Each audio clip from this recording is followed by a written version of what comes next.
Welcome to PSC practice. അപ്പോൾ എൻ്റെ കയ്യിലുള്ള ഒരു ബുക്കാണ് ഞാൻ കാണിച്ചു തരാൻ പോകുന്നത് കേട്ടോ. ഇതെന്ന് പറഞ്ഞാലേ പ്രിൻ്റ് അടിച്ചതാണ്.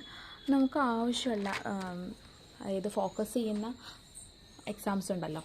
അപ്പോൾ ഫോക്കസ് ചെയ്യുന്ന ഏതൊക്കെ എക്സാംസാണ് ഇപ്പോൾ നിങ്ങൾ ചിലപ്പോൾ കമ്പനി ബോർഡ് LGSനായിരിക്കും മുൻഗണന കൊടുക്കുന്നുണ്ട്, ചിലർ ഡിഗ്രി ലെവൽ എക്സാമിനായിരിക്കും മുൻഗണന കൊടുക്കുന്നുണ്ടാവുക. അപ്പോൾ ഏത് ടൈപ്പ് ഓഫ് എക്സാംസിനാണ് നിങ്ങൾ മുൻഗണന കൊടുക്കുന്നത് അതിൻ്റെയൊക്കെ ഒരു സിലബസ് പ്രിൻ്റ് എടുത്ത് വെച്ചു കേട്ടോ. കാരണം എപ്പോഴും എനിക്ക് ആദ്യമൊക്കെ ഉണ്ടായൊരു മിസ്റ്റേക്കായിരുന്നു, ഫോണിൽ PDF ഇങ്ങനെ നോക്കി അപ്പോൾ ഒന്ന് മിസ്സായി നമുക്ക് പഠിച്ചതൊന്ന് മാർക്ക് ചെയ്യാനോ അല്ലെങ്കിൽ പഠിച്ച് കഴിയാത്തത് ഒന്ന് ഇമ്പോർട്ടൻസ് ഒന്ന് റെഡിങ്ങിൽ ഹൈലൈറ്റ് ചെയ്യാനോ ഒന്നും സാധിക്കില്ല നമുക്ക് PDF-ലാകുമ്പോൾ.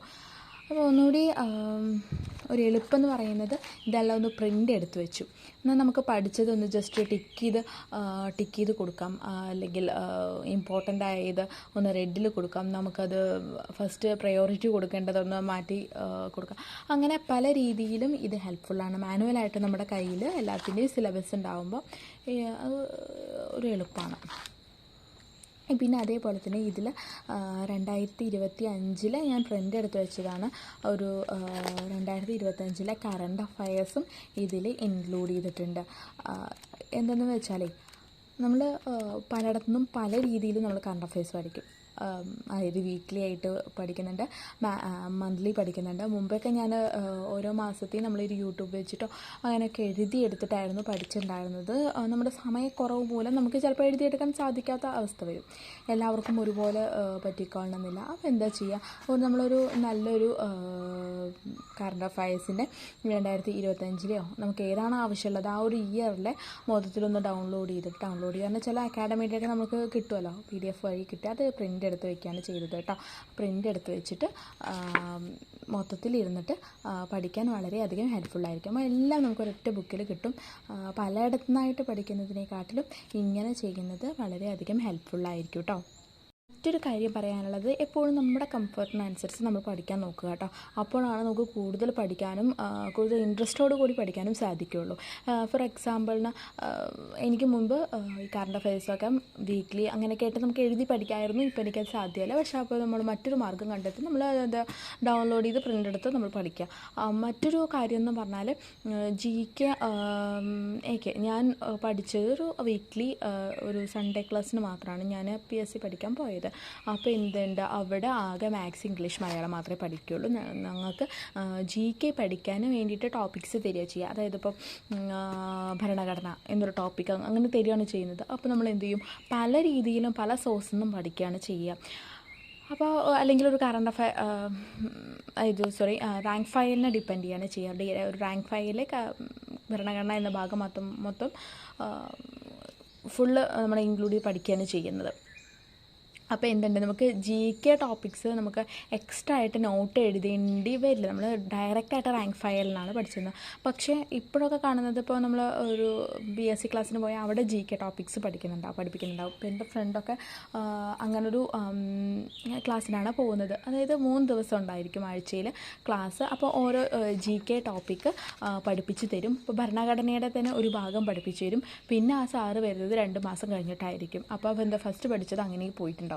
പിന്നെ വരുന്നത് അതിൻ്റെ ബാക്കിയായിട്ട് പഠിപ്പിക്കും. പക്ഷേ അതിനൊരു ഫ്ലോ കിട്ടാറില്ല എന്ന് പറയാറുണ്ടായിരുന്നു.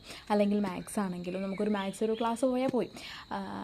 അപ്പോൾ എന്താ പറയേണ്ടതെന്ന് വെച്ചാൽ, നമ്മൾ ഒരിക്കലും ഒരാളെ ഫുള്ളായിട്ട് ഡിപ്പെൻഡ് ചെയ്യരുത്. നമ്മുടേതായ രീതിയിൽ നമ്മൾ പഠിക്കാൻ നോക്കുക. അപ്പോൾ ഭരണഘടന ഒരു ഭാഗം പഠിപ്പിച്ചോട്ടെ, നമ്മൾ ബാക്കി പഠിക്കാൻ നോക്കുക. നമ്മൾ കൂടുതലും ഒരു ക്ലാസ്സിനെ തന്നെ ഡിപ്പെൻഡ് ചെയ്തിട്ട് ആ ഒരു നോട്ട് തന്നെ ഡിപ്പെൻഡ് ചെയ്യാൻ അങ്ങനെ ശ്രമിക്കരുത്. അതായത് GK ഇപ്പോൾ ഭരണഘടന ഇത്ര ഭാഗം പഠിച്ചു, അത്രയും എനിക്ക് ഓക്കെയാണ്, പിന്നെ സാറിന് നോട്ടില്ല, അതുകൊണ്ട് എനിക്ക് പഠിക്കാൻ സാധിക്കുന്നില്ല. അല്ലെങ്കിൽ ജോഗ്രഫിയുടെ ഈ ഭാഗം ഞങ്ങൾക്ക് നോട്ട് കിട്ടിയിട്ടില്ല, അതുകൊണ്ട് അത് പഠിക്കാൻ കഴിയുന്നില്ല. അങ്ങനെ പറഞ്ഞു വെച്ചാൽ നിങ്ങൾക്ക് ഒരിക്കലും PSC കംപ്ലീറ്റ് ചെയ്യാൻ സാധിക്കില്ല. അതായത് PSC കംപ്ലീറ്റ് ചെയ്യല്ല, അതൊരു കോഴ്സല്ല. നമുക്ക് എത്രയും പെട്ടെന്ന് എക്സാം ക്ലിയർ ചെയ്യുക എന്നത് മാത്രമാണ് നമ്മുടെ എയിം. അപ്പോൾ എക്സാം ക്ലിയർ ചെയ്യാൻ നമ്മൾ നമ്മുടേതായ രീതിയിൽ എഫേർട്ട് എടുത്ത് പഠിക്കുക.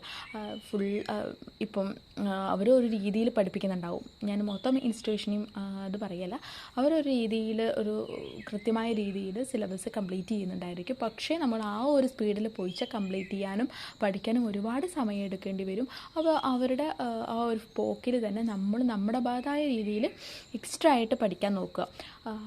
നമ്മുടേതായ രീതിയിൽ ഇപ്പോൾ റാങ്ക് ഫയർ എങ്കിൽ റാങ്ക് ഫയർ, അല്ലെങ്കിൽ യൂട്യൂബ് ക്ലാസ് ആണ് യൂട്യൂബ് ക്ലാസ്, ഇപ്പോൾ എക്സ്ട്രാ നോട്ട്സ് എന്നാണ്, അങ്ങനെയൊക്കെ നമ്മൾ പഠിക്കാൻ ശ്രമിക്കുക. അപ്പോൾ ആ നോട്ടിനെ മാത്രം ഡിപ്പെൻഡ് ചെയ്യരുത്. ഇപ്പോൾ എൻ്റെ ഫ്രണ്ടിൻ്റെ വലിയൊരു മിസ്റ്റേക്ക് ചെയ്തൊരു വലിയൊരു ഇതാണ്, അവൾക്ക് ആ ക്ലാസ് എന്നുള്ള നോട്ടില്ലെങ്കിൽ പഠിക്കാൻ സാധിക്കുന്നില്ല. എങ്ങനെ ഇപ്പോൾ റാങ്ക് ഫയർ നോക്കിയിട്ട് അത് ഒരുപാട് വലിച്ച് നീട്ടി എഴുതിയിട്ടുണ്ട്, അതെങ്ങനെ പഠിക്കുക, എനിക്കൊരു ക്ലാസ് കിട്ടിയാലേ അത് പഠിക്കാൻ കഴിയുള്ളൂ എന്ന്. അപ്പം നമ്മൾ എന്താ പറയുക, നമ്മുടെ ആവശ്യത്തിനനുസരിച്ച് നമുക്കത് ചെയ്യാൻ സാധിക്കാത്ത വരികയാണ് ചെയ്യുന്നത്. എക്സാം അടുത്താവാറായി, ഒരു 2-3 മാസത്തിനുള്ളിൽ എക്സാമുകളൊക്കെ വരും. അപ്പോൾ എന്താ ചെയ്യുക, നമുക്ക് നമ്മുടേതായ രീതിയിൽ സിലബസ് ഒന്നും കംപ്ലീറ്റ് ചെയ്യാൻ കഴിയാത്തൊരവസ്ഥ വരും. നമ്മൾ ആദ്യം തന്നെ ഒരു വാസ്റ്റായിട്ടുള്ള അതായത് ആദ്യം തന്നെ നമ്മൾ റാങ്ക് ഫയലോ അല്ലെങ്കിൽ ആദ്യം തന്നെ റെഫർ ചെയ്തിട്ടൊക്കെ പഠിക്കാൻ ശ്രമിക്കുകയാണെങ്കിൽ പിന്നീട് നിങ്ങൾക്കത് കുറച്ചും കൂടി എളുപ്പമായിട്ട് തോന്നും. അല്ലെങ്കിൽ എന്താ അവസ്ഥ, നമ്മൾ അവരുടെ നോട്ട് വരട്ടെ, അങ്ങനെ ഒരു നമ്മൾ ഡിപ്പെൻഡ് ചെയ്തിട്ട് പഠിക്കേണ്ടി വരുമ്പോൾ നമുക്ക് ഒരു എക്സാമിൻ്റെ ആ സമയമാകുമ്പോഴേക്കും ക്ലിയർ ചെയ്യാൻ സാധിക്കില്ല.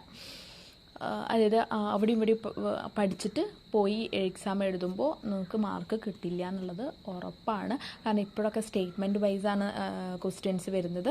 അപ്പോൾ കുറച്ച് പഠിച്ചിട്ടില്ല എങ്കിൽ എന്തുണ്ടാവും, വെറുതെയാണ്. അതായത് ഒരു സ്റ്റേറ്റ്മെൻറ്റ് മാത്രം പഠിച്ചിട്ട് നമുക്ക് കിട്ടിയിട്ട് കാര്യമില്ല, ബാക്കി എല്ലാത്തിനെയും കുറിച്ചും അറിവ് വേണം. അങ്ങനെ ഫുള്ളായിട്ട് പഠിച്ചാൽ മാത്രമേ അങ്ങനെ നമുക്ക് സ്റ്റേറ്റ്മെൻറ്റ് ടൈപ്പ് ക്വസ്റ്റ്യൻസ് ആൻസർ ചെയ്യാൻ സാധിക്കുകയുള്ളൂ. ഓക്കെ, ഞാൻ പറയുന്നത് മനസ്സിലാവുന്നുണ്ട് വിചാരിക്കുന്നു. എപ്പോഴും സ്വയം എഫേർട്ട് എടുത്ത് പഠിക്കാൻ ശ്രമിക്കുക. നമ്മുടെ ആവശ്യമാണ് ഒരു ജോലി എന്നത്. അത് എക്സാം അതിൻ്റേതായ രീതിയിൽ പെട്ടെന്ന് തന്നെ വരും. ഇനി അധികം ആലോചിക്കാൻ, ശരിക്കും നിങ്ങളൊരു എക്സാമിന് ഇപ്പം കമ്പനി ബോർഡ് LGSനാണ് അല്ലെങ്കിൽ ഒരു ഡിഗ്രി ലെവൽ എക്സാമിനാണ് നിങ്ങളൊരു എയിം ഇട്ടിരിക്കുന്നതെന്ന് വെച്ചാൽ എപ്പോഴും ഒരു മാസം മുമ്പ് തന്നെ സിലബസ് എല്ലാം തന്നെ കംപ്ലീറ്റ് ചെയ്ത് പഠിക്കാൻ ശ്രമിക്കുക.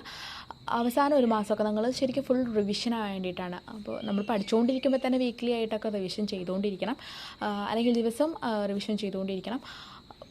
അതായത് മുമ്പ് പഠിച്ച ഭാഗങ്ങൾ നമ്മൾ റിവൈസ് ചെയ്തുകൊണ്ടേയിരിക്കണം. പക്ഷേ അവസാനം ഒരു മാസം നിങ്ങൾ പുതിയ ടോപ്പിക്ക് പഠിക്കുന്നതിനേക്കാൾ നല്ലത് പഠിച്ച് തന്നെ വീണ്ടും റിവൈസ് ചെയ്യുക. വീണ്ടും റിവൈസ് ചെയ്യുക. എത്രത്തോളം റിവൈസ് ചെയ്യുന്നോ അത്രത്തോളം മനഃപാഠം ആയത് മനസ്സിൽ നിൽക്കും. പെട്ടെന്ന് തന്നെ നിങ്ങൾക്ക് ആൻസർ ചെയ്യാൻ സാധിക്കും. കൺഫ്യൂഷൻ ഇല്ലാതെ ആൻസർ ചെയ്യാൻ സാധിക്കുക എന്ന് പറയുന്നത് എക്സാം ടൈമിൽ വളരെയധികം ആവശ്യമുള്ളതാണ്. കാരണം നമുക്ക് ആകെ ഉള്ളൊരു കുറച്ച് സമയമാണല്ലേ, ഓരോ 1.25 മണിക്കൂർ കുറച്ച് സമയം ഉണ്ടാവുള്ളൂ.